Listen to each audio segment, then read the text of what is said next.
Good evening, ladies and gentlemen, and welcome to the Q2 and H1 FY22 results conference call of Ramkrishna Forgings Limited. We have with us from the management Mr. Naresh Jalan, Managing Director, Mr. Chaitanya Jalan, Whole-Time Director, Mr. Lalit Khaitan, Executive Director and Chief Financial Officer, and Mr. Rajesh Mundra, Company Secretary. So without further delay, I would now like to hand over the floor to Mr. Lalit Khaitan for his opening comments. Thank you, and over to you, sir.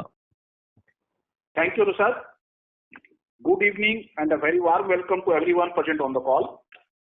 Along with me, I have Mr. Naresh Jalan, our Managing Director, Mr. Rajesh Mundra, Company Secretary, and SGA, our Investor Relations Advisors. Hope you all have received our investor presentation by now. For those who have not, you can view them on stock exchanges and the company website. We trust and pray that you and your families are safe, healthy, and secure. We hope you all are following best safety protocols and ensuring safety against COVID-19 pandemic.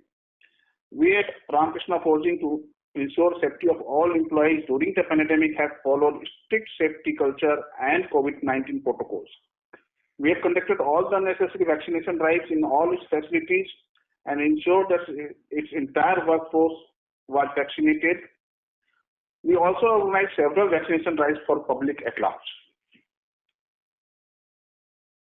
With recent signing of MOU for the development of EV powertrain components with US-based technology partner, which follows our first order in EV segment from foreign multinational Tier 1 OEM in India, we are well placed to capitalize on the fast-growing EV market in Indian market.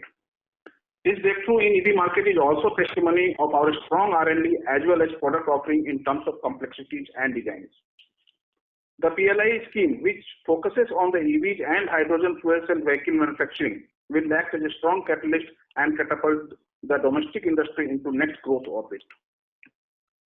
The domestic auto industry is still on its way to recovery after the second wave. The silver lining is the commercial vehicle segment, which has performed relatively better, and this augurs well for us.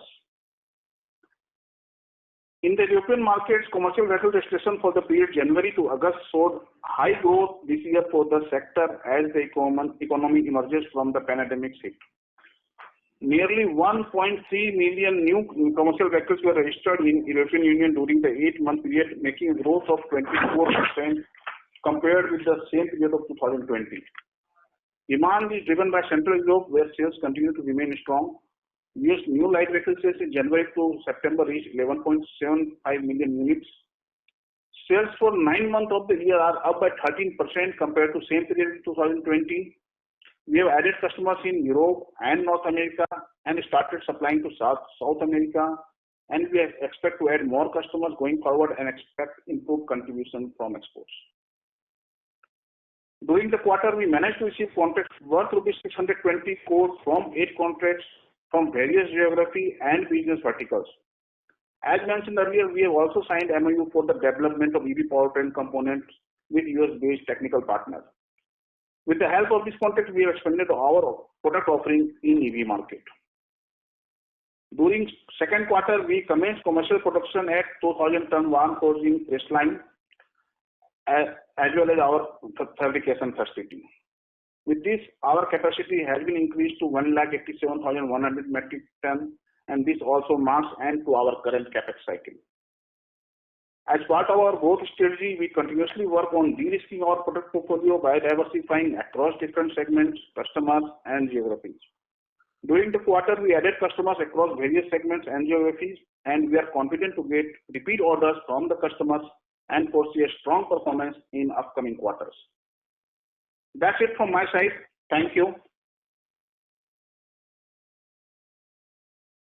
So should we start the floor for Q&A?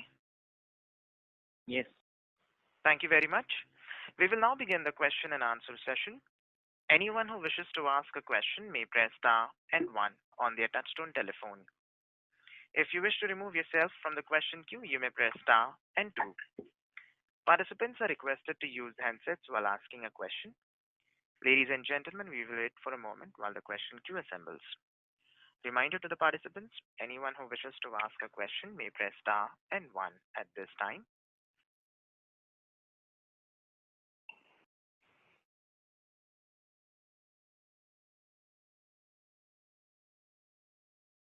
The first question is from the line of Raghunandan from Emkay Global. Please go ahead. Thank you, sir, for the opportunity. Congratulations on stellar numbers.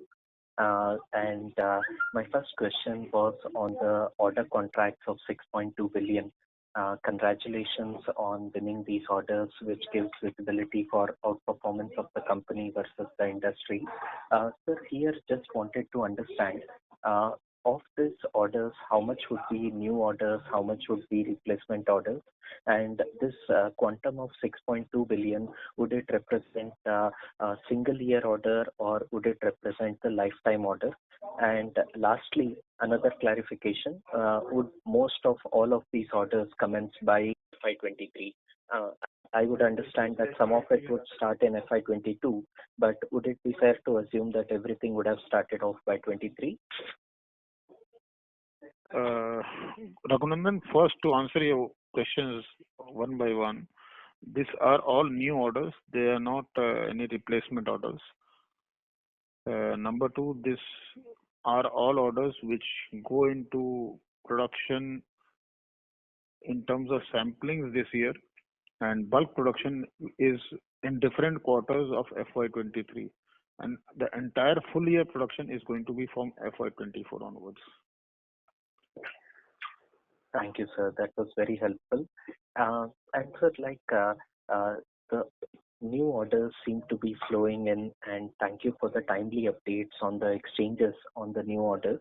And here, Naresh sir, if I can, take your opinion, where are you seeing the traction in terms of the geography and within industrial? Which are the segments from where you are seeing the traction for new orders? New orders in terms of auto sector is coming mostly from Europe, and in oil and gas is coming both from US as well as Dubai, to be a country specific. Got it. And so on the industrial side, on a quarter-on-quarter basis, there has been a very strong improvement. Q1 was closer to 45 crore, whereas Q2 has come in at closer to 108 crores. So this QOQ improvement has been led by which segments? And just wanted to understand, you expect the momentum to continue going forward as well? In industrial segments, we are majorly now sales are being contributed from tractor and earth moving equipments in domestic and exports both. And we expect this to more expand in coming quarters. And new order wins, you will see new order wins also in coming quarters, making it more clear that how we are de-risking our entire model going forward.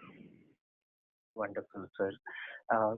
Sir, on the congratulations on the EV powertrain components where you have made progress. Can you elaborate on what are the products we are focusing upon and what is the size of opportunity? And also if you can talk a bit about the initial EV order which you have got, please. Our initial EV order is basically in terms of manufacturing parts for motors and controllers.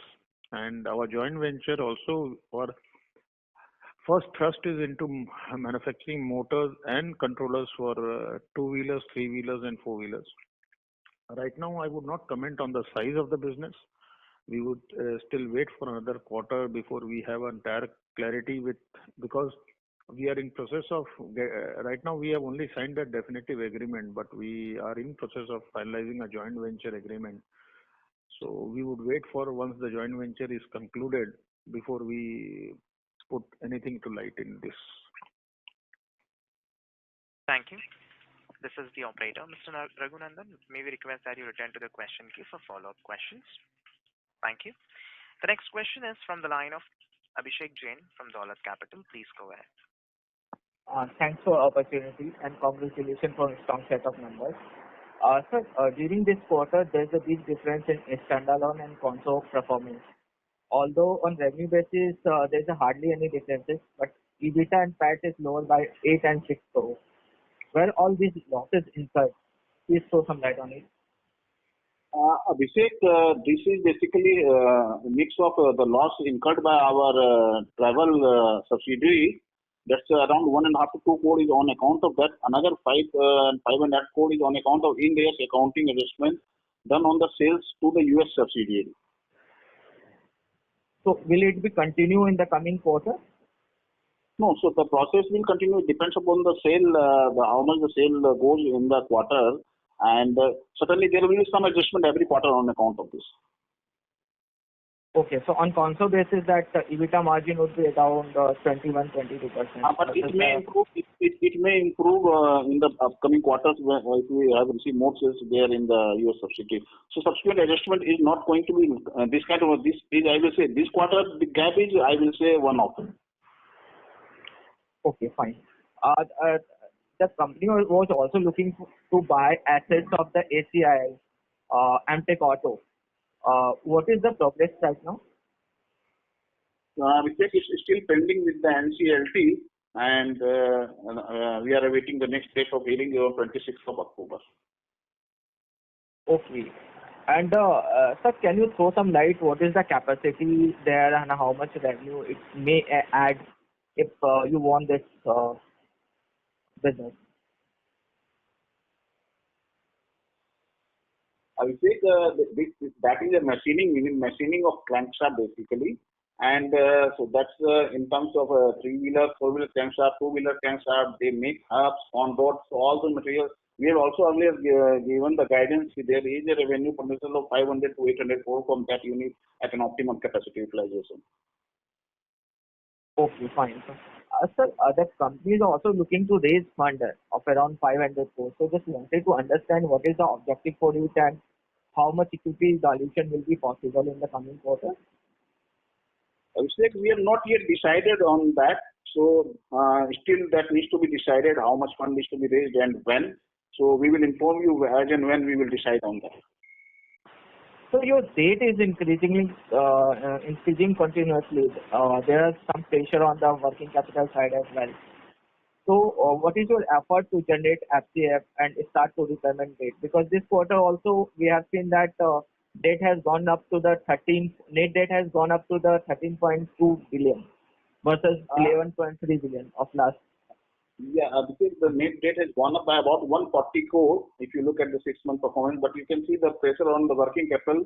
Current asset has gone up by about 300 crore against that. So that's due to the increase in exports, basically more increase in exports and a little bit increase in the VMI stocks.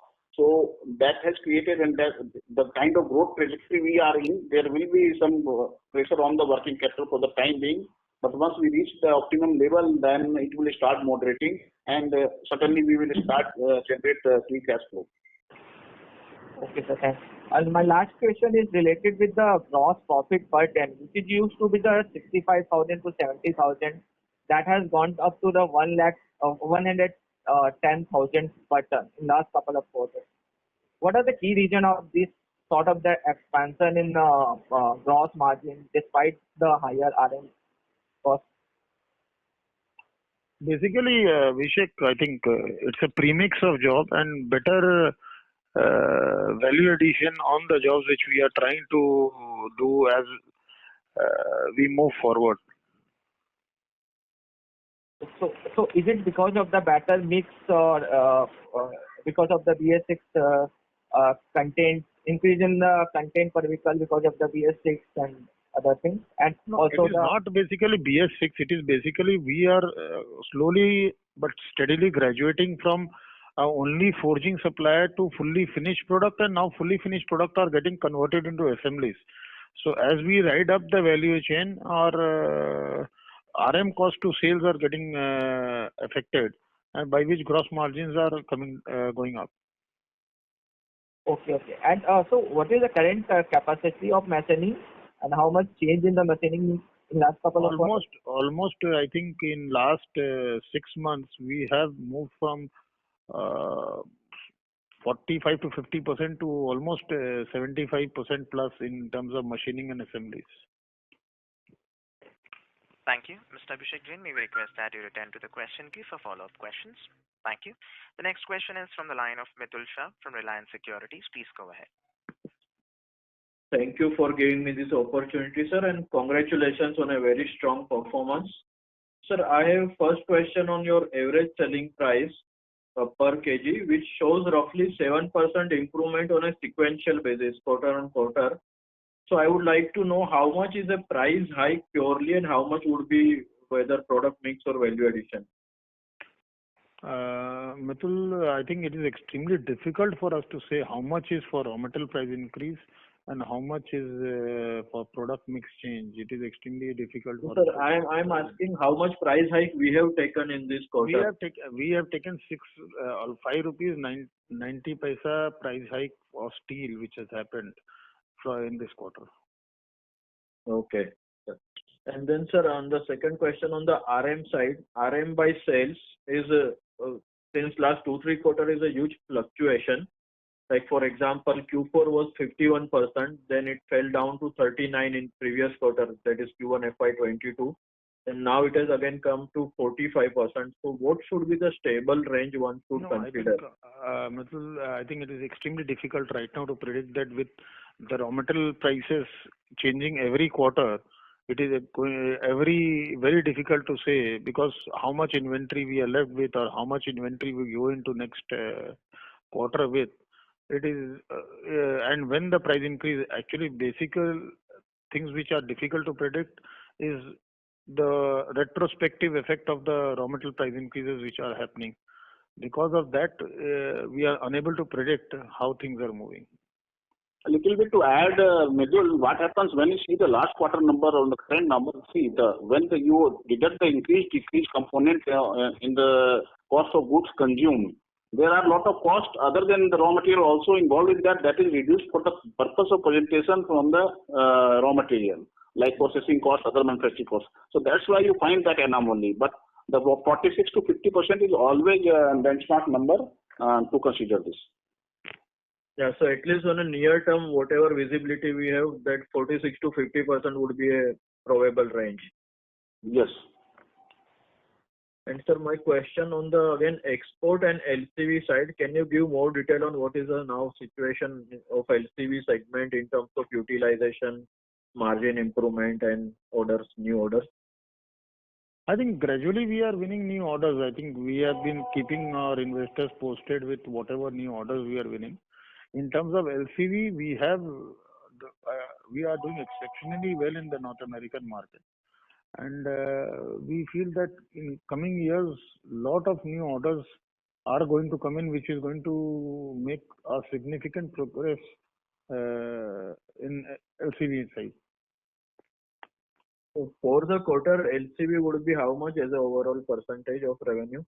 In terms of export overall revenue, I think there are two parts to it. Lot of material is right now sitting in LLC in terms of North American sale in LCV, and in the sales which we have already taken into accounts, I think close to 5% is LCV sales. But lot of material is in warehouse and in LLC. Okay, so out of this revenue, it would be roughly 5% at present. Yes.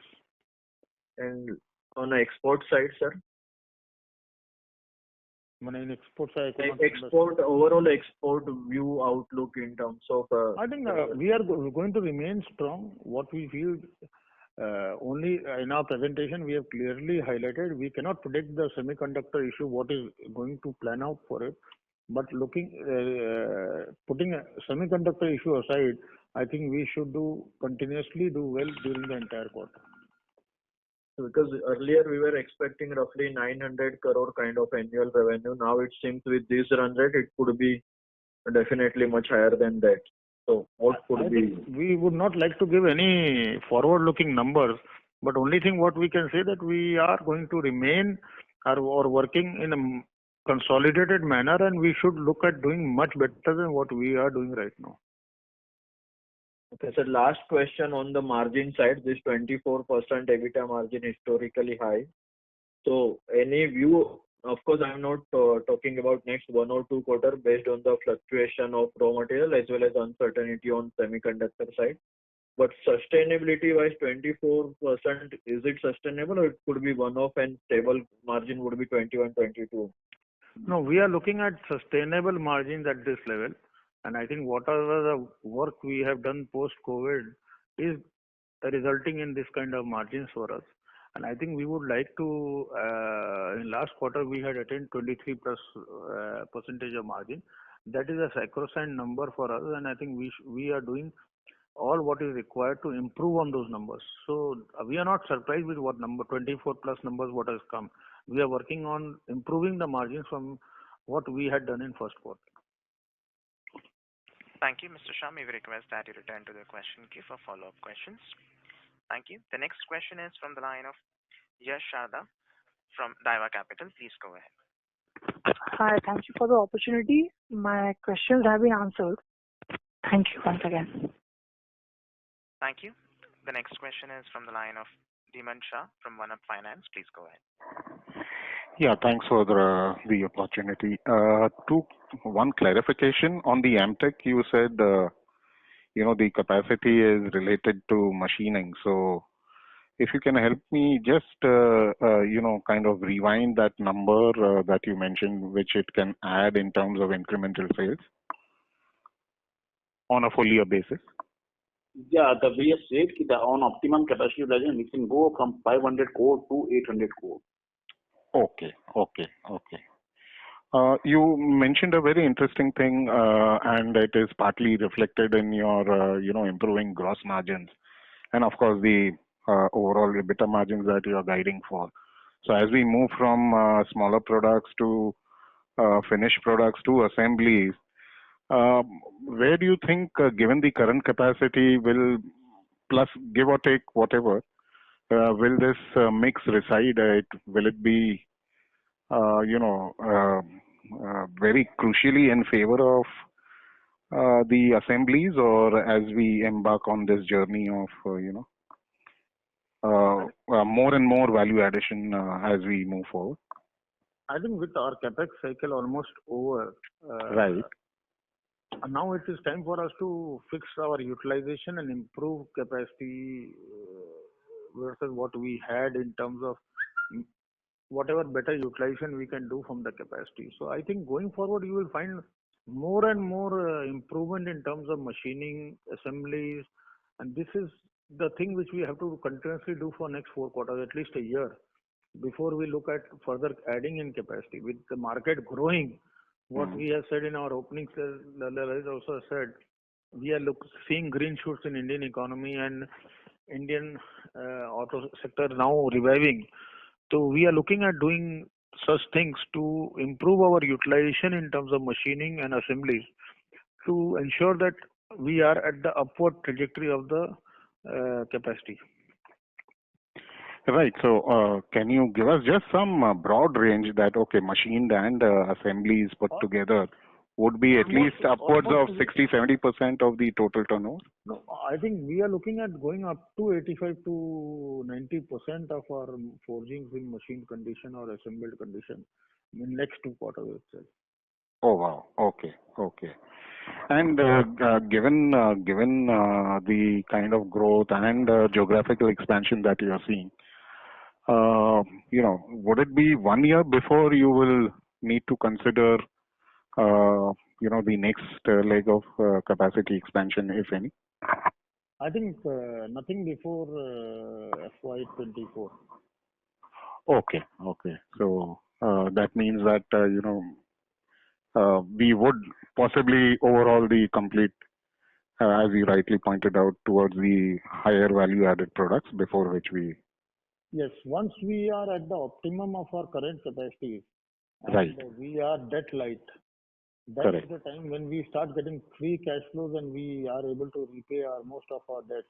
Then we are looking at to go ahead with doing any expansion or capacity addition. But the lead time would be, sir, at least even if you plan, let's say in FY23, by the time you order and it comes, it will always, it will be beyond FY24. So how early do you need to plan for the next leg of expansion? I think it is extremely difficult at this stage to give. No, normally what is the lead time in your? It depends on the market condition. If the market is hot as it is today, it will take 12 to 16 months. But if market lightens from here, it may take happen in 6 months itself.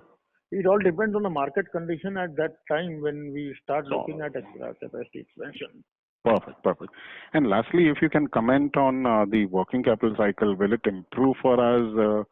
The thing observed in the quarter, was it one-off, or can this working capital kind of improve? Was it that only because of sampling, because of certain export order? I think if we continue to grow at the pace we are doing from first quarter of 400 plus crores to almost 580 crores, if Right. that kind of expansion happens, and mostly from exports, I think it will take some time before the working capital cycle eases out, because shipment starts reaching and then we get paid. It is a full 3-month cycle when things start looking at. So we should be from fourth quarter onwards start looking at things to normalize and debt coming down on the lower side. Super. Thank you. And one last question, sir, if I may. How do you think, on an overall basis, both domestic and exports, is the pass-through of the raw material happening for us? I think it is 100% pass on, except the government contracts on the domestic side. All raw material is 100% pass on for us. Okay. Great. Thank you so much, and all the very best, sir. Thank you. Thank you. Participants, to ask a question, you may press star and 1. The next question is from the line of Dhiral Shah from Phillip Capital. Please go ahead. Yeah, good evening, sir, and thanks for the opportunity.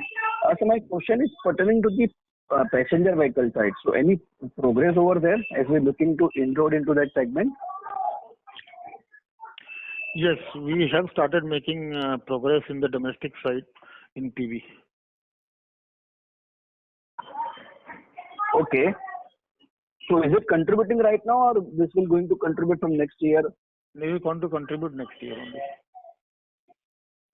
Okay. And sir, on the railway side, how much it has contributed to the non-auto side? I think Lalit can give you the exact number of railway in first half.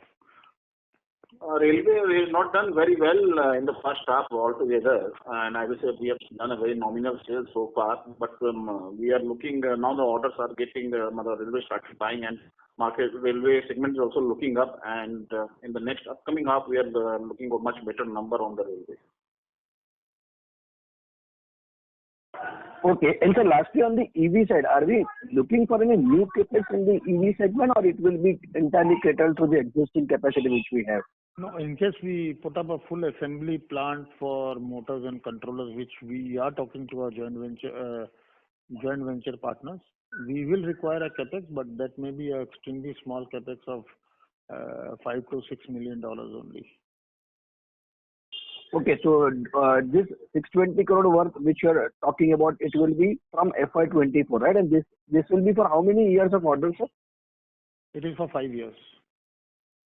Okay, so distributed equally, right? Evenly. Yes. Okay. Thank you so much, sir. That's it from my side. Thank you. The next question is from the line of Viral Shah from Enam Holdings. Please go ahead. Yeah, hello. Thank you for the opportunity. So firstly, just a clarification. What would be our net debt number at the end of the quarter? Number right now we have reached 1,210 crore, right? Okay, so has it come off from the September quarter, or this was the number at the end of September quarter? Number at the end of September quarter, actually. Okay. No, because in the balance sheet it is showing around 6. I specify the balance sheet. What you there is a bit counting of Tata Motors, that is notional. We have to add in data as well as in borrowings. That is 13 crore. Apart from that, 26 crore cash balance we have reduced from arriving at this net debt balance. Okay, got it. Okay. Secondly, sir, on capex, if I get the number right, in H1 the capex outflow was 150 crores. So what should we consider for the full year? This is the operator. Sorry to interrupt. Mr. Viral Shah, please self-mute your line, sir, while your question is being answered. Sure.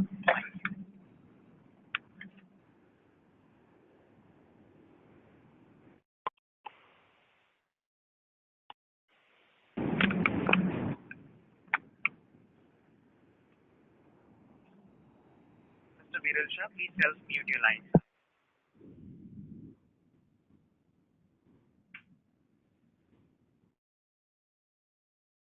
Hello. Yes, Hello. please go ahead. Lalit, can you answer the question? Yeah, Viral, are you there? Sir. Yeah, okay. So on the capex, I think we have already completed major part of our capex, and there are some small capex are pending. I think another 25 to 30 crore will come in the rest part of the year on the capex side. So it is fair to assume that our capex outflow for FY22 would be below 200 crores. Yes. One more question, sir, on the inventory, sir. We've seen a fairly large rise on the inventory side. If you could clarify what was the reason why we've seen such a hike in inventories? Yeah, basically it has been on account of increase in stock at warehouses due to at Europe and US. The vendor managed inventory has gone up, and SFG has also gone up because we were building up inventory for the improvement in domestic market, which we are doing, and that has not happened so far. So that's why a little bit built up on inventory. Okay, just one last question, sir, on the steel price. For the export contracts, are steel prices related to the domestic market or international market, and how do we pass through? No, it is related to international market, and basically we rely on contractual indexes. We have different indexes in different contracts, and based on the increase and decrease on those indexes, the steel price is passed on every quarter. Any further pass through which is remaining, sir, or we've largely kind of covered for all the steel price pass increase? To 30th September, we have got all the increases. Okay, thank you so much for answering all the questions. Thank you. The next question is from the line of VP Rajesh from Banyan Capital. Please go ahead. Yeah, hi. Thanks for the opportunity and congratulations on a good set of numbers. My first question is on the new order wins that you mentioned early on. Are we winning against other competitors, or are we getting incorporated in the new models of these customers' vehicles? I think, Rajesh, we will not be able to answer to this question because we don't know whether we are replacing any other supplier or whether it is for new models. We don't know. We don't ask all these questions to when RFQ comes to us. We basically deal with the RFQ and basically close those RFQs with our customers. We don't ask them questions related to who are the current suppliers or whether it is a new component. Okay. And then the other question, you said you are looking to reduce your debt. So is there a target to which you will bring it down to, and by when? Could not got you. Can you repeat your question? Yeah, you mentioned that you are looking to reduce your debt by Q4 as the working capital cycle eases. So working capital was, yeah, there is a pressure on working capital, and once it is working capital level starts to improve, the debt will automatically go down. Right. So any targets that you want to share with us for next year in terms of what it will be?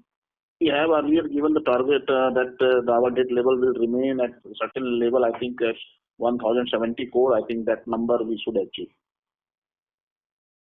Okay. Thank you. That's all I have for now. Appreciate it. Thank you. Reminder to the participants, anyone who wishes to ask a question may press star and 1 at this time. The next question is from the line of Abhishek Jain from Dolat Capital. Please go ahead. Sir, there is a forex loss of rupees 11 crore in first half FY22. Is it because of the foreign dominated debt?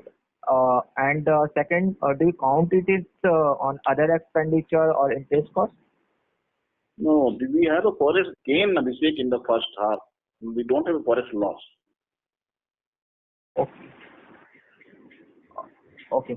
And so, do you have any hedging policies for this sort of? We forward sale our exports. We do our part of our export forward sale. That we do, but we do not do 100% of the exports hedging. We do around 60% depending upon the circumstances. We do hedge. Okay. Sir, during this quarter, we have not seen any revenue performance from the subsidy side. Only we have incurred losses. So can you throw some light on the business and operational performance of these subsidiaries? We have the revenue, but due to Ind AS adjustment on the US subsidiary, that revenue has been set off. That's why you are seeing a loss in this quarter, not revenue. But from the next quarter, you can see both on the top line, on the bottom line, the reflect of the same. Certainly, we have only one subsidiary in the travel segment where we are a little bit adding business or diversifying some business in that segment only. And we have a foreign subsidiary where we are selling goods produced by Ramkrishna Forgings Limited to our customers. Okay, sir. My last question is related with this export side. You want to revisit your guidance for the 50% growth in exports for FY22? No, we would not like to revisit right now. So what sort of the growth can we assume for the second half? Because the growth was quite strong in the first half. So I think we would continue with that growth. Only the statement we would like to attach with it that this is just the beginning of the journey. Okay. Thank you, sir. Thank you so much. Thank you. The next question is from the line of Arjun Khanna from Kotak. Please go ahead.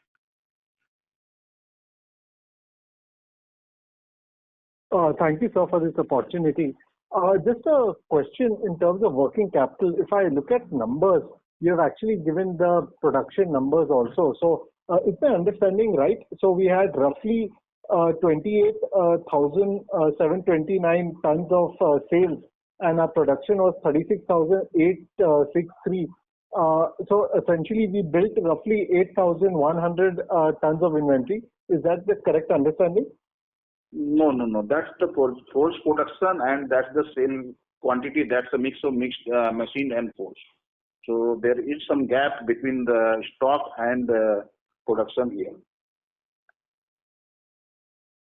Okay, so in basically machining some parts, obviously the weight comes off because we right size it. That's the correct understanding? That's the correct understanding. Yeah, correct. Okay, sure. No, this is helpful. And if we look at inventories by itself, would you characterize it as unnaturally large, maybe because of what we have seen with container issues, etc.? Or you think this is largely a normalized inventory? No, I think this is largely because of delays in right now shipments and right. Material getting accumulated in the warehouse also. Because of semiconductor issue, material has not been pulled to the extent we thought it would be pulled by the customers from the warehouse in RKFL LLC and our European operations. So that's the reason you are seeing this kind of inventory. Sure. No, that's helpful. Thank you. Thank you. The next question is from the line of Jinesh Gandhi from Motilal Oswal Financial Services. Please go ahead. Hi, sir. Congrats on a good set of numbers. My question pertains to the capacity of 1,87,000 tons. So what kind of revenues we can do from that capacity considering the mix change which we are trying to attain?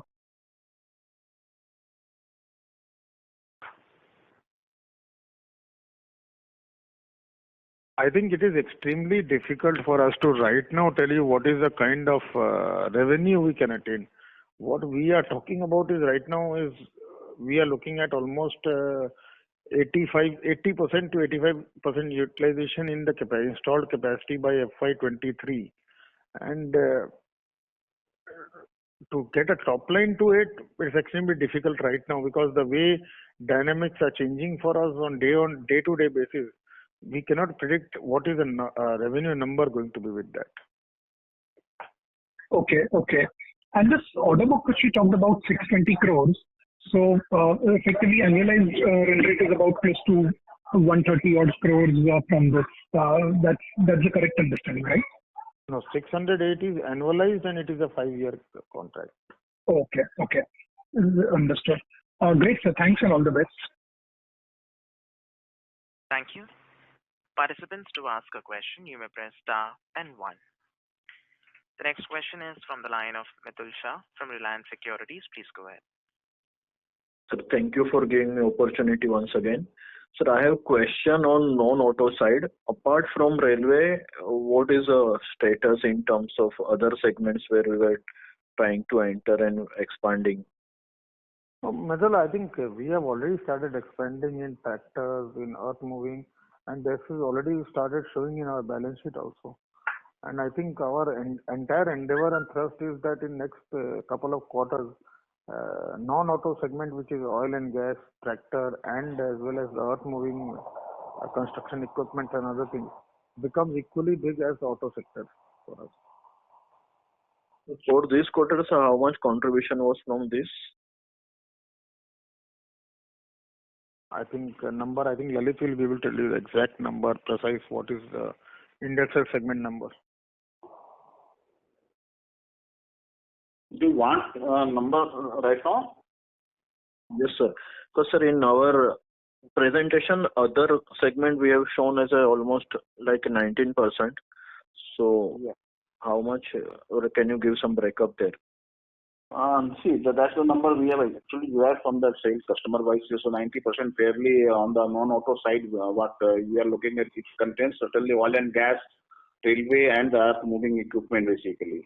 And so if you look at broader number, certainly it will be somewhere because the domestic side, even this contains scrap also, the so this is a mix of kind of thing. So number certainly from this 18-19% is coming to around 100 crore. We got the number, I think, that way from the presentation.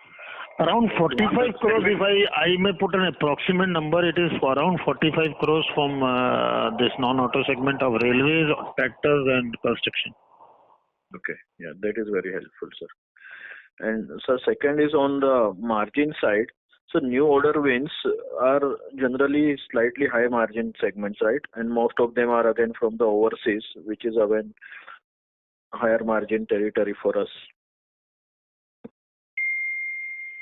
I think it is very difficult for me to comment on new order wins, margins from new order wins. I think once we take up manufacturing for those components, then we will be able to understand what margins. Right now, it is basically a calculated margins. And as I said in my earlier statement, 23% is sacrosanct for us in terms of attaining working at an EBITDA level. I think we are trying to improve more than that. And this our effort for continuous improvement is already showing in our current results, and it will continuously show in the coming quarter results. Sir, lastly, just to reconfirm on the capex side, for FY23, we are saying our majority of the capex is done, so only maintenance related capex. So it should be roughly like 40-50 crore kind of annual rate should be the range, right? Yes. Thank you, sir. Thank you. The next question is from the line of Utkarsh Somaiya, individual investor. Please go ahead. Hi, thank you for the opportunity. Can you please tell me the replacement cost of your current capacity of 187,100 tons? I am unable to understand exactly what do you mean by that. Basically, how much does it cost you to put up 1 ton of capacity? We don't have any such figure of 1 ton of capacity. How much does it take to put up? But in case anybody wants to replicate what RKFL is right now, he will need at least 2,500 to 3,000 crores in his pocket to replace RKFL as a whole in terms of only assets. Understood. And another question. So assuming that your product mix is only going to improve from here, and if I take the current quarter as just a base, can I assume you can do 3,500 to 4,000 crores of revenue? I would not like to comment on what revenue we can achieve. What we are talking about is close to around 85 to 90% utilization in FY23 of our installed capacity of 1,87,000 tons. And as the commodity prices moves up and down, or the premix changes, because the market is so dynamic. We would not like to comment on what, in terms of rupee or monetary terms, what the revenue can be. But is it fair to assume that your product mix will only improve from here? Yes, it's fair to assume that the product mix is going to further improve from here on. Okay. And the 500 to 800 crores of revenue from Amtech Auto, when do you think that would come into the consolidated number? Assuming When the court handovers that plant to us, we are eagerly waiting for the Indian courts to decide, and the day they hand over it in 12 months time, post 12 months time from the handover, I think this revenue is going to get consolidated into the balance sheet. Okay. Thank you so much. Thank you. The next question is from the line of Karthikeyan from Suyash Advisors. Please go ahead. Yeah, hi. Good afternoon. Can you talk a bit about your next set of growth plans in terms of what, something about the color of, new initiatives that you would be looking at? Would it be more of the same? Or can you talk a bit about your mindset? Share some of your thoughts, please. No, I think, Suresh, it is premature to talk about anything what is going to happen tomorrow. Right now, whatever we have done, we would like to consolidate on that. Like I said in my earlier statement, that we are looking at to become in FY23 to be a debt light company, and once that is done, we would like to grow from there on. And in terms of what we would like to do, I think our growth path is very clear. I think we are looking at adding in terms of value add and in terms of assemblies. And that is our endeavor, that now we would like to be on the upper side of the value adds. And would that mean it will be less capital intensive going ahead? Or in terms of return ratio to sales to investment, yes, obviously it is going to be on the lower side. But I think it is very, very premature right now to comment on what kind of investment or what we are going to do post FY23. But I think our plates are full till FY23, and I would like to comment only on when the D-Day comes.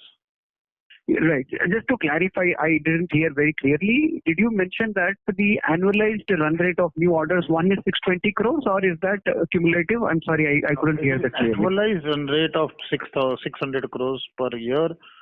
For some contracts are there for 4 years, or some are 5 years. I don't have the list of contracts in front of me. I think we have announced it pretty clear, and I think we have mentioned details in every announcements to our investors. Fair. I wasn't very clear about that. So anyway, thank you so much and best wishes. Thank you.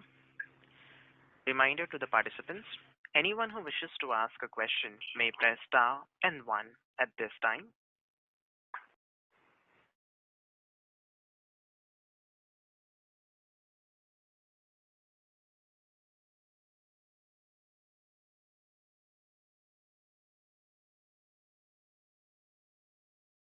The next question is from the line of Utsav Srivastava, individual investor. Please go ahead.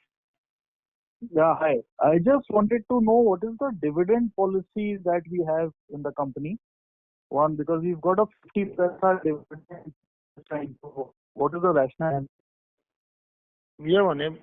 I think your voice is cracking. We are unable to hear you. Can you hear me now? Yes. I wanted to know what is the dividend policy of the company, because we've got a 50% dividend this time. So I just wanted to know the rationale behind this 50% dividend. So we have uploaded our dividend distribution policy on the website. We can go through that. And this dividend distribution is always decided by the board depending upon the quantum of profit earned or the cash flow available to the company. And considering a lot of other things, because a lot of dynamics are involved. So that's already uploaded on the website. You can go through that. And to correct you, it's not 50 paisa in now. We have, for the half year it is 1 rupee. 50 paisa we have already given in first quarter, and 50 paisa is the second quarter dividend. Yeah. Okay. Okay. I'll come back. Thanks. Thank you. As there are no further questions, I would now like to hand the conference over to the management for closing comments. Thank you, operator. We have been very thankful for all the persons who have participated in the con call today. We wish you all a very happy Durga Puja going ahead. And if there's any query further, we are there to reply to all the queries and the questions that you have in this regard. Thank you all for having the call. Thank you.